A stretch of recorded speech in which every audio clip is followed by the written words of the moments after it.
Last year, this committee overwhelmingly passed H.R. 6644, or the Housing for the 21st Century Act, thanks to the leadership of Chairman Hill and Housing Chairman Flood. This vote demonstrates a strong bipartisan commitment to making housing more affordable, a goal I know you share. One theme of the bill is the need for deregulation to lower housing costs. Can you share more about the work the agency is doing to cut red tape? How can this committee partner with you to build on the actions you've taken? Yes, sir. Thank you, Mr. Lucas. I appreciate your question. The first thing we did when we came in, and the ranking member alluded to, we wanted to take inventory of every program at HUD, and part of that was seeing what is causing us not to carry out the mission and what is helping us to carry out the mission as it pertains to housing affordability. And so deregulation is of top priority. The first thing we did was take down the affirmatively further and fair housing rule, which really made HUD or Washington a national zoning board, and we restored the zoning capabilities and freedom back to the localities. Regulations, both from a federal level, but even more so from a local level, are crippling and have crippled development and building construction in our country. And so this is of utmost priority for us, and it will continue to be so.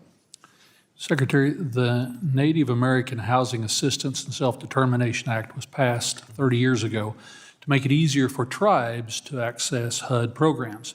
It's been extremely successful, particularly for tribes in Oklahoma. Thank you, Secretary Turner, for your continued support of the program, which makes a tremendous difference in improving housing access to tribal citizens. While Congress needs to reauthorize NAHASDA, can you share more of how HUD is working with those who face unique housing and economic challenges like Native communities?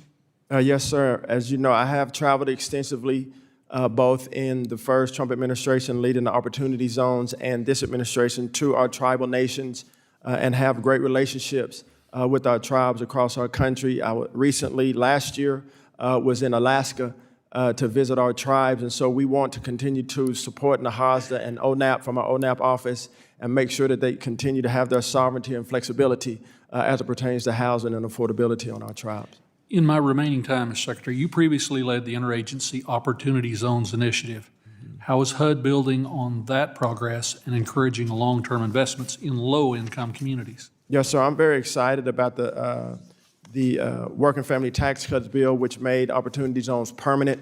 I'm looking forward to working with the whole of government, both state, local, and federal, and private sector partners who are deeply involved in making sure the opportunity zones achieve the mission which they do. The first one, tranche of opportunity zones, over $90 billion of private money was invested in opportunity zones, creating over 300,000 housing units and lifting 1 million people out of poverty. And I will suspect that the next round of opportunity zones, we will do even better for the American people, in particular when you talk about building affordable housing and job creation. And so I'm very excited in the days ahead of the opportunity zone legislation. So thank you and your colleagues for making this a permanent policy in our country. Thank you, Mr. Secretary, for your work.